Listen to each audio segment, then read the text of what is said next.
I want to show you about these front springs on these Woodings cars, Railway Canada cars. They all have a nice little suspension system, probably the best suspension system that there is. And typically on the front end where the motor, transmission, and all the weight are, these springs get worn pretty quickly. They're not a very heavy spring, and well, I'll tell you more about aftermarket later, but I don't like aftermarket, and so I would rather work with something I have, modify it a little bit, maybe make some kind of a fix for it that could be removed later. And in this particular instance, what I'm going to do is I've cleaned up this piece of metal here. This is a rubber pad between the steel and between the steel of the spring. And so all of this metal here I've cleaned up with a grinder. And what I'll do is I'll slide this spacer. This is 1/2 inch. You use 3/8, whatever you need to use, but you want a little preload on these springs. So it'll actually, when the weight's on there, you'll be off here. So this bottom tops out right here when the weight on the car lifts this up. So by putting a spacer in here, wedging this down a little bit, I get my spring height back. And what I do is I'll just run a small bead on here. If I was using a stick welder, I'd just run a 1/2 inch, a 1/2 inch, and a 1/2 inch. My wire welder, I'll probably weld the whole thing really small, really quick. And if the spring ever gets unusable or it flattens out completely, you can take a grinder and just grind that back off. Take a cold chisel and a 4-pound hammer and just knock this piece back out, and then buy your spring kit. This is almost 1/2 inch. You know, if you're close but you're having problems with your motor mount interfering with your axle, you could just use whatever you needed. That's the reason for this, because the cars that I've come across, at least the two that I'm working on, the motor mount interferes with the axle. Here's the motor mount for the Railcar Canada, and this motor mount sits on top of rubber mounts. The Woodings car, the motor mount hangs from underneath. It's the same motor mount on both cars, but what happens is the springs settle, and as the springs settle, the axle comes closer and closer to the motor mount, and then the motor mount,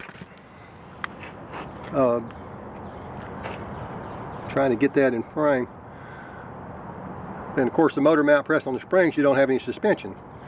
So just FYI, if I can get this in picture, there's the number, and just to the right of that box is the motor mount that fits on both these cars. You can see the old one to the far right, in the middle is a new one. There's not really any problem with that old mount. I hear that a lot, that the mounts are the problem, but that's not really it. I also spoke with a man who uses this mount. This is also a motor mount. These are motor mounts for Dodge cars and trucks. This particular small one is for a Dart Demon Duster from the mid-70s. This particular mount is for Dodge trucks and vans that were probably about the same era, 70s through 80s. But usually the problem with the motor mounts interfering with the axle is not the motor mount, it's the spring sagging. Now you can buy springs from a source if you can get that source to actually send them to you in a timely manner.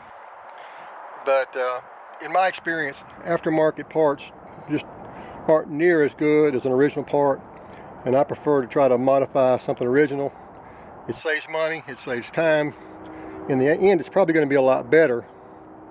And also because there's not a reliable source to get these springs. There's one man that has them. He may send them to you, he may not send them to you. I'm on a deadline with this car. I've got about 2 weeks to get it ready. So, you know, I'm going to have to do something else. Anyway, this is the transmission motor mount. And I made spacers like I showed you on this car. Got the ride height back up.